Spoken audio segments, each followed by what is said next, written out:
Hello students, आज हम class 5th subject English first lesson 4 school is a temple, इसके बारे में हमने लेसन को पढ़ लिया था।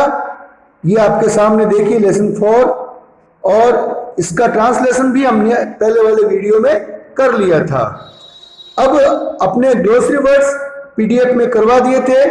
एक्टिविटी फर्स्ट, एक्टिविटी सेकंड पूर्व के वीडियो में हो चुकी है। ये आपको बता दूं कि जो पहले क्या क्या काम हो गया और अब आपको क्या करना है ये समझिए। अब हम आते हैं एक्टिविटी थर्ड में।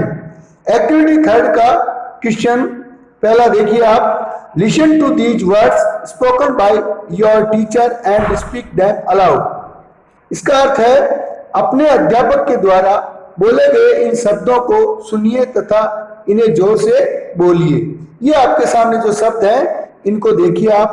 पहला शब्द है स्टूल, स्कूल, रूल। अब दूसरे पेज में आ जाइए।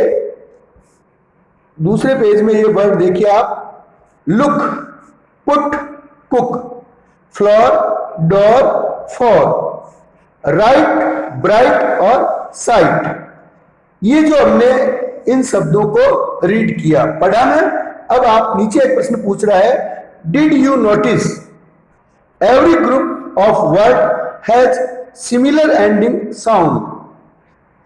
Now speak the words given below and find out the word with a different sound for the underlined letter in each of the groups.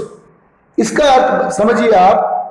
क्या आपने ध्यान दिया कि प्रत्येक शब्द के समूह के अंत में समान ध्वनि है। सिमिलर साउंड का मतलब होगा समान ध्वनि है। हमने जो वर्ड पढ़े थे इसके अंत में एक जैसी आवाज आती है।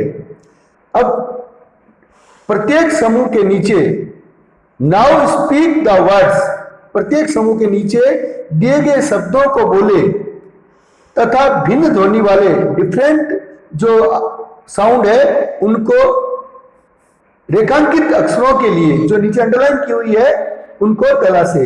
इस समूह में से उन वर्ड को अलग करना है जो अपनी ध्वनि अलग रखते हैं, जिनकी आवाज अलग है। नंबर फर्स्ट, मून, बुक, सून, कूल। इसमें अपन बी भरेंगे, book. Number 2, 9, kite, print, light. इसमें अपन सी भरेंगे, print. Number 3, cut, cup, put और बस। इसमें भी अपन सी भरेंगे, पुट है वो भिन्न ध्वनि का शब्द है। Number 4, loudly, out, should, proud. इसमें अपने को सी भरना है। शुड की जो ध्वनि है वो इनमें भिन्न है। Number 5, two, now, so, no. इसमें अपन टू ए भरेंगे। टू की जो ध्वनि है वो भिन्न है। अतः क्रम से समझिए, पहले में बी भरना है, दूसरे में सी, तीसरे में सी, चौथे में सी और पांचवें में ए। ये हमारी खाली जगह भर देनी है। अब आएंगे अपन एक्टिविटी 4। एक्टिविटी 4 को पहला क्वेश्चन इसका रीड कीजिए। Look at the following sentences and underline the meaning of the underline word. Sentence read करिए आप। इस प्रश्न को पहले समझ लेंगे अपन। निम्न वाक्यों को देखें और रेखांकित शब्दों के अर्थ को समझिए। ये आपको पहले समझना है, उसके बाद भरना है। Raju said, I clean my room myself. The teacher said, we should do our work ourselves. In the first sentence, myself so that Raju cleans his room, not anybody else. Similarly, in the second sentence, our salvage, so that we do it, nobody else. This kind of pronoun is called an emphatic pronoun. Now complete the following sentences by choosing suitable emphatic pronouns from the box. अब इस प्रश्न को आप समझिए जो हमने अभी read किए थे क्वेश्चन। पहले वाक्य में माई सेल्फ दर्शाता है। माई सेल्फ, देखिए आप पहले वाक्य के नीचे जो अंडरलाइन की हुई है उसमें माई सेल्फ लिखा हुआ है कि राजू कोई दूसरा नहीं है, यानी वो स्वयं ही एक है, अपने कमरे को साफ करता है। आई clean my room my self, यानी अपने कमरे को स्वयं साफ करता है। इसी प्रकार इसी के समान दूसरा वाक्य अवर सेल्वेज, दूसरा वाक्य आप देखिए, the teacher said we should do our work our salvage.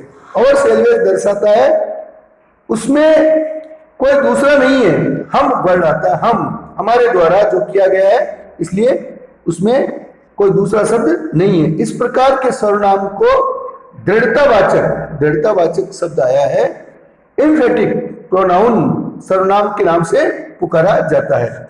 ये अपना प्रश्न था। अब देखिए आगे इसमें, now complete the following sentence by choosing the suitable emphatic pronouns from the box. नीचे बॉक्स में जो शब्द दिए गए हैं, एम्फेटिक वर्ड दिए गए हैं, सर्वनाम दिए गए हैं, उनको चुनते हुए इन वाक्यों को पूरा कीजिए।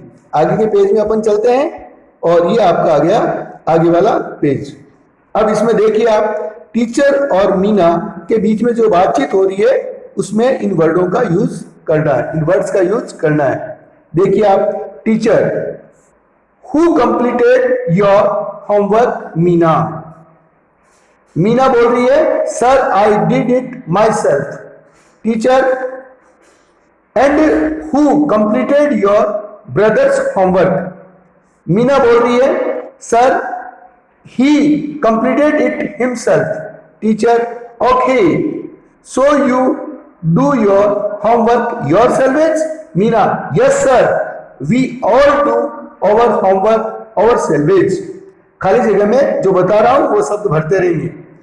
Teacher, who completes your sisters homework. Meena बोल रही है she is in class 8th, she does it herself. बहन है तो उसके लिए हरसेल्फ शब्द का प्रयोग हुआ है। Teacher, and what about your friends who completed their work. Meena बोल रही है sir they also do their homework themselves। Teacher बोल रहा है very good, you are all good students. आप सभी एक अच्छे विद्यार्थी हैं। और इसमें अपने को खाली जगह में पहले में क्या भरना है भाई, माई सेल्फ भरना है। दूसरी खाली जगह में जो मीना बोल रही है उसमें हिमसेल्फ भरना है। तीसरी खाली जगह में योर सेल्वेज, टीचर जो बोल रहा है उस खाली जगह में लिखेंगे योर सेल्वेज। फिर मीना जो बोल रही है उस खाली जगह में लिखेंगे आवर सेल्वेज। और आगे की खाली जगह में मीना जो बोल रही है बहन के लिए हर सेल्वेज शब्द आएगा। और अंतिम जो खाली जगह है उसमें देम सेल्वेज आएगा। ये आपके पीडीएफ में व्यवस्थित करवाया हुआ है, आपको इसको लिखना है। अब आते हैं अपन एक्टिविटी 5 में। एक्टिविटी 5 में आप देखिए यहाँ पर एक स्वच्छ भारत जो अभियान चला है उसका एक लोगो बना हुआ है और गांधी जी का चित्र है और स्वच्छ भारत के लिए एक डायग्राम भी बना हुआ है। आप इसके बारे में समझिए, मैं रीड कर रहा हूं और इसको समझा रहा हूं। हैव यू हर्ड अबाउट स्वच्छ भारत अभियान। क्या आपने सुना है स्वच्छ भारत अभियान के बारे में? और हु यानी कौन, लॉन्च्ड इट एंड व्हेन, अर्थात इसकी शुरुआत किसने और कब की। How can we help to keep our school and colony clean. प्रश्न पूछा है हम कैसे साफ रख सकते हैं हमारे स्कूल और कॉलोनी को साफ। Discuss among yourselves, make groups and clean your school. Right in your notebook how you felt after contributing to Swachh Bharat अभियान। आपने जो स्वच्छ भारत अभियान के बारे में पढ़ा है उसका आपको क्या करना है ये समझिए। क्या आपने स्वच्छ भारत अभियान के बारे में सुना है? इसकी शुरुआत किसने और कब की थी? ये हम सबको पता है। हम अपने स्कूल तथा कॉलोनी को साफ रखने के लिए क्या क्या सहायता कर सकते हैं, आपको इसमें विचार विमर्श करना है अपने कक्षा में और समूह बनाना है तथा स्कूल को, हम अपने स्कूल को कैसे साफ रख सकें। अपनी कॉपी में लिखना है अपने स्वच्छ भारत अभियान में सहयोग के लिए आप कैसा महसूस किया। आपने जब सहयोग किया तो आपने कैसा महसूस किया। अब आपको इसमें बताना है, yes I have held about स्वच्छ भारत अभियान। मैं इसका उत्तर बोल रहा हूं, आपको समझना है, ये लिखना नहीं है, केवल समझने का प्रश्न है, आप समझिए। Yes I have held about स्वच्छ भारत अभियान। हाँ, मैंने स्वच्छ भारत अभियान के बारे में सुना है। It was launched by our prime minister Narendra Modi on 2 October 2014। ये 2 अक्टूबर 2014 को हमारे प्रधानमंत्री नरेंद्र मोदी द्वारा शुरू किया गया। Really it is a good job which is done in a friendly atmosphere. और वास्तव में ये एक अच्छा कार्य था जो मैत्रीपूर्ण वातावरण में किया जाता है। I picked up the bits of papers and garbage for dropping into the dustbin. और मैंने कागजों के कुछ टुकड़े तथा कूड़ा करकट कचरा पात्र में डालने के लिए उठाया। जो भैयाओं ने काम किया है वो बताना है। Many flowers plant were grown. अनेक फूलों के पौधों को लगाया। I took a swear to educate the other by telling them it's means it's matters. और मैंने दूसरों को इसकी अच्छाइयों बताने के लिए कसम ली। मैंने दूसरों को बताया कि इस प्रोग्राम में कितनी अच्छाइयां हैं और मैंने ऐसा किया। It keeps us mentally and physically clean and sound. यह हमें मानसिक तथा शारीरिक रूप से स्वच्छ तथा सशक्त बनाता है। I felt very happy. मैंने बहुत ही अच्छा खुशनुमा महसूस किया। And proud after contributing to Swachh Bharat अभियान। मैंने स्वच्छ भारत अभियान में योगदान देकर के गर्व और खुशी महसूस की। ये आपका लेसन पूरा हुआ है और इसको आपको पीडीएफ में करना है। धन्यवाद।